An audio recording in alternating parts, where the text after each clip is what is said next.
gonna 3-bet Mr. Greenstone 25 and call his jam, of course, and win. That's an important part.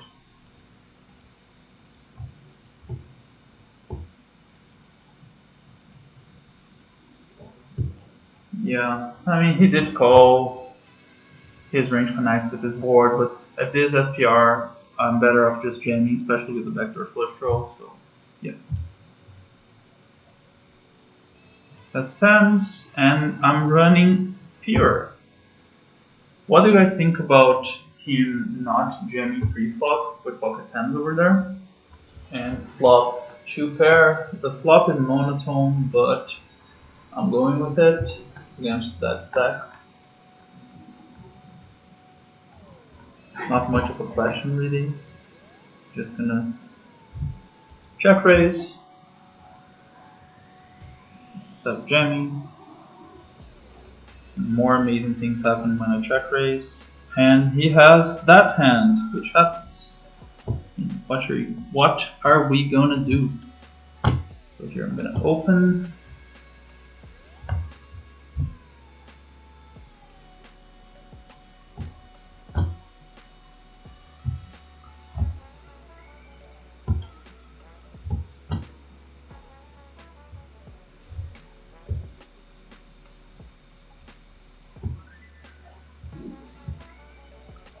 Quite the flop. I bet 3/4 here because of the board texture. I am a sunrunner, as you guys can see. He leads. I'm gonna call. I would bet small on this turn, not this small, but it's fine. And well, when he checks, I'm gonna put a lot of pressure, but I'm not gonna jam or anything like that. I'm gonna go full pot.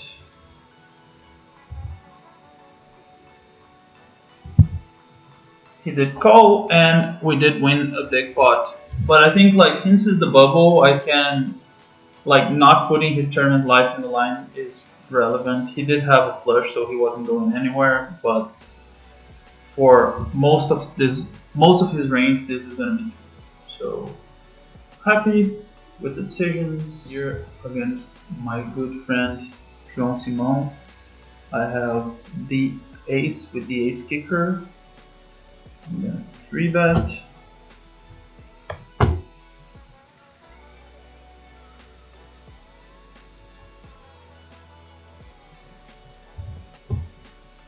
He doesn't like folding, 3-bets a lot. He called, I flopped a very strong hand, which is kind of unfortunate because it's hard for him to have a hand himself. I'm gonna start with the tiny bet.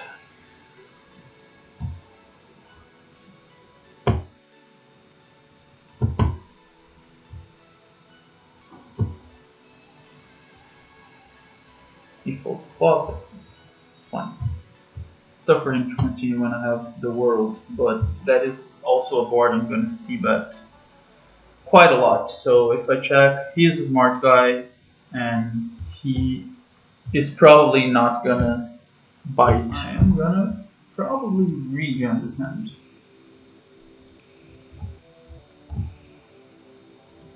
Now I'm just gonna flat. And flop a very strong holding.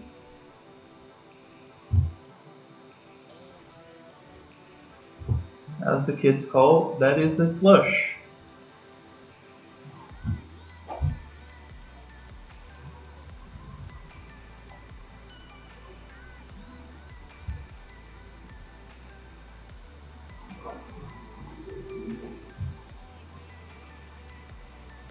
Well, now I'm jamming the turn. If he has a 9, he's always calling. If he has an overpair, he's always calling. If he has an overcard with a flush draw, he's always calling. And if he has a flush, he's always calling. He folded, so he had nothing. But I'm not sure he would bluff again with nothing, so yeah. This is a 3-bet. As I said, he doesn't like folding to 3-bet a lot. but this happened, so I'm gonna 3-bet there.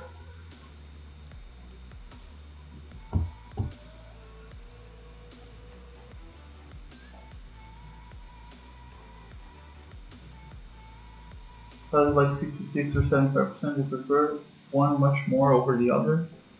They're pretty close. I think that ranges are somewhat inelastic against both of them. So in a weak, like versus weak opposition, you could go 66% with bluff, 75% with value. In general, I like having the 75% size just because it gives them a worse price on their call and that kind of stuff. But it's kind of rough to talk mid and important hands. I'm going to be checking a lot on this flop. And I'm probably folding the turn too. It might look weak, but the queen connects with some of the range he called my 3-bet. He already has a couple flushes, I just can't fold top pair on the flop, but he already has a couple flushes. The queen connects with his range. I also would have pocket queens that could play like this, so if he bets on this turn, I'm just gonna fold. The river's a king, that's also a better card for my range. I'm probably just gonna try and get this one to showdown, and he can still put me in hands like from 9s through jacks, and I think he's gonna check back his showdown value a lot when I have these hands in my range. But he's a very good player, so yeah, he has king queen as well. Whatever. Talking about hitting them hard, I do have the ace and the king again.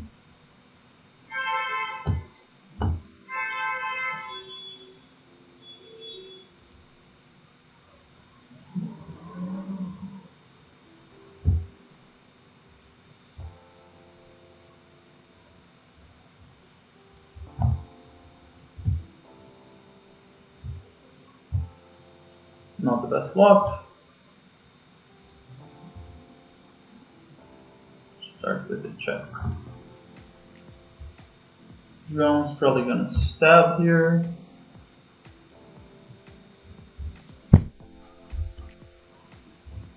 Let's see what's his size.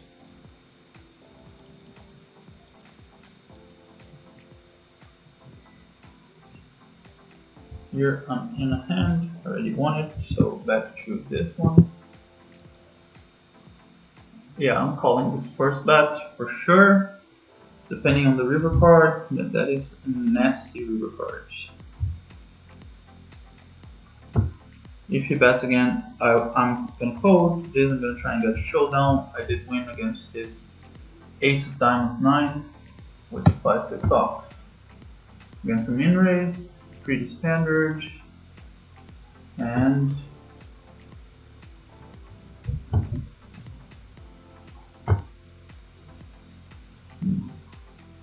this is a hand I can check raise, I can check call, he checks back. The board is quite dry, I don't have to go super big.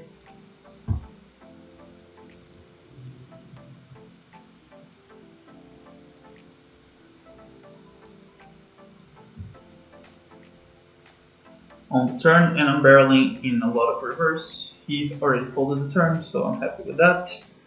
I finally got a hand in the cooldown, so I want you guys to follow in real time.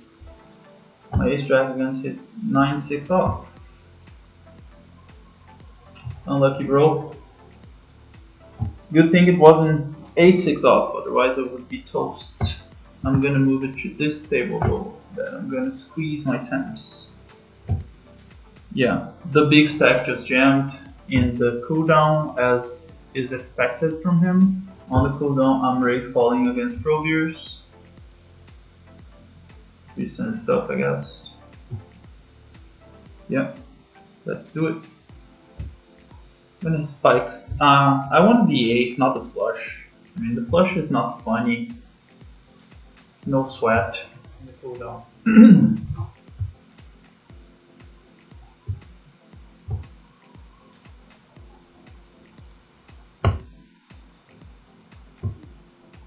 Call by the big blind.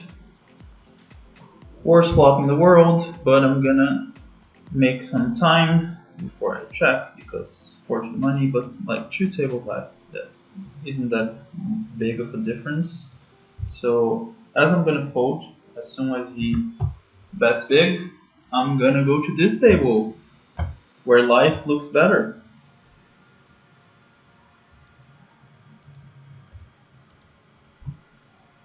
I'm just gonna check call. Like I don't need protection against anything, and I don't have much strong hands in this board besides Jack 10, and I have all Jack 10 combos, so I can raise the Jack 10s that don't have hearts or diamonds.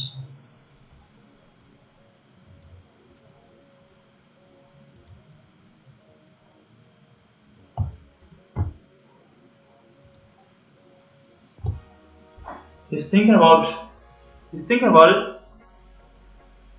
Go on.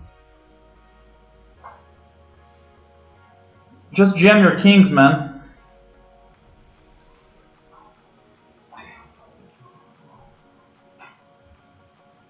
Jam your kings, bottom folds king queen, and I just cruise.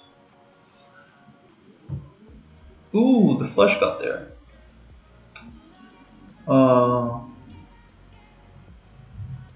Yeah, there's no much point in leading here, so I'm just gonna check. He's still probably jamming his own Jack 10 for value. Yeah. Do he calls with worse if I jam? This is the real question here. I mean, yeah. The only hand I lose to is King 9 suited, if he flats that. So, yeah, I'm gonna raise. Yeah, he folded. Life is good. Going to the break. I'll be right back. I'm just gonna raise this. It's virtually final table bubble, and I get a lot of hands that beat me to fold here.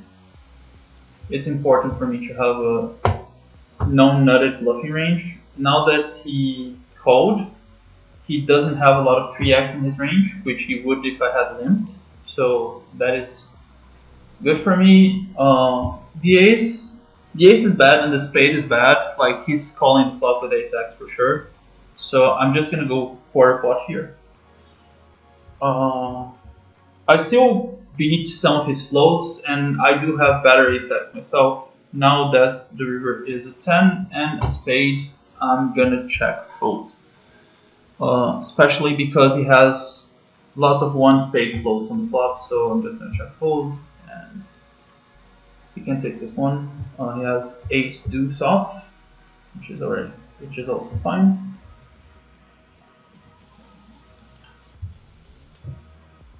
Still on the bubble of both the Sonic and the cooldown, and since they are in the higher end of my bind, just making the money in both of them is huge to me. Keep barreling. I mean, I have more equity now, and I do have much more 4x in my range than he does. Now it's kind of meh. I mean, since I don't have clubs, I'm gonna bluff this.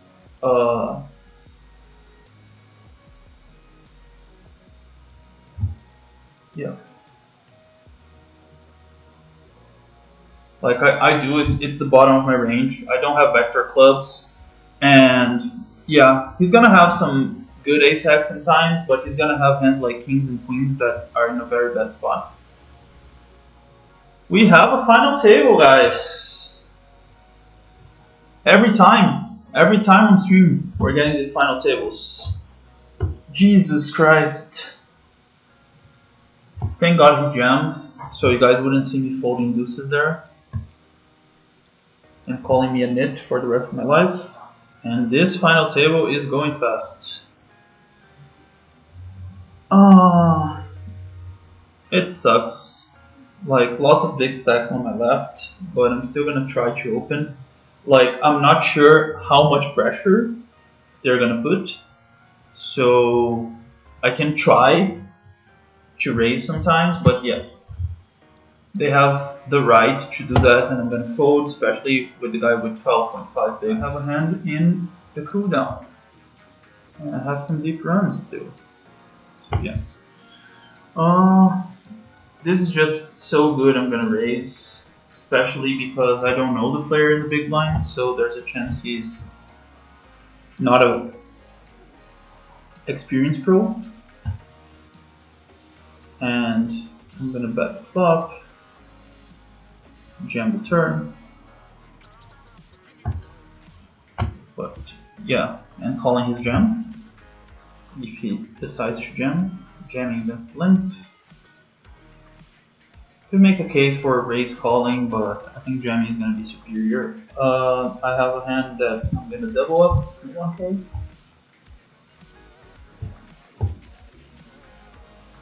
Or triple up. Yeah, I'm gonna triple up probably if they call counter jam. So yeah. Good luck to us. I will take an ace, please. Or a heart. Nope. Happens. Raise. He's gonna get a couple of calls, so the pot is gonna be too big and I can't fold. I mean, yeah, I'm calling. And good luck to us. Especially like it's a PSKO, it's super top heavy, so I need to get some chips. There's a chance he has some like high cards, and I'm drawing that. So GG. Yeah, I'm gonna call for a bounty here. It's a flip. We hit the king, and we got it. I am gonna trap just because it's aces. Like, some bad things can happen, and if they happen, they did, but I still think with aces, the highest EV play is going to be trapping there.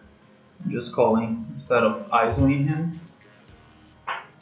Like, the bad thing, the really bad thing that can happen is the short tripling up and I losing aces to the guys on my left, but that's not going to happen that often. You're easy 3-bet call. Not much to say. I cover him a bounty. He has a super small bounty, but this is ace king. Like, it's an easy 3-bet call.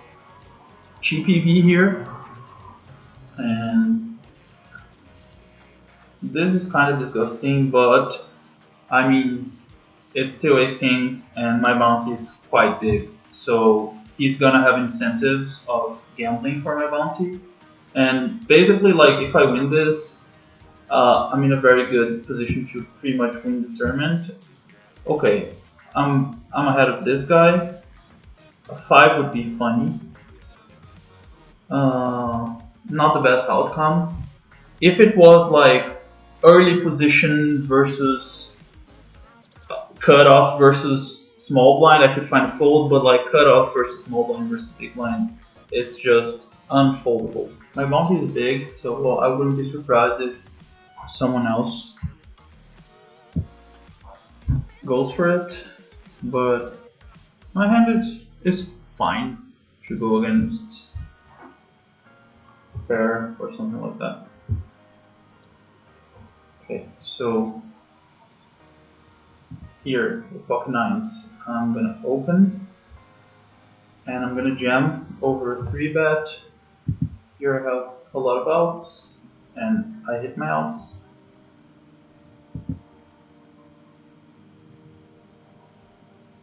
Yeah, now I'm just checking and folding. Or hitting a 9 on turn also works. So I would like more to hit a 9 than fold. Yeah, I'm out. Here I have a good hand to double up. I've already answered the 70% raising line versus blind, but I'm gonna answer again. So I hope you pay attention this time. I think if you're playing a very soft field, it's okay.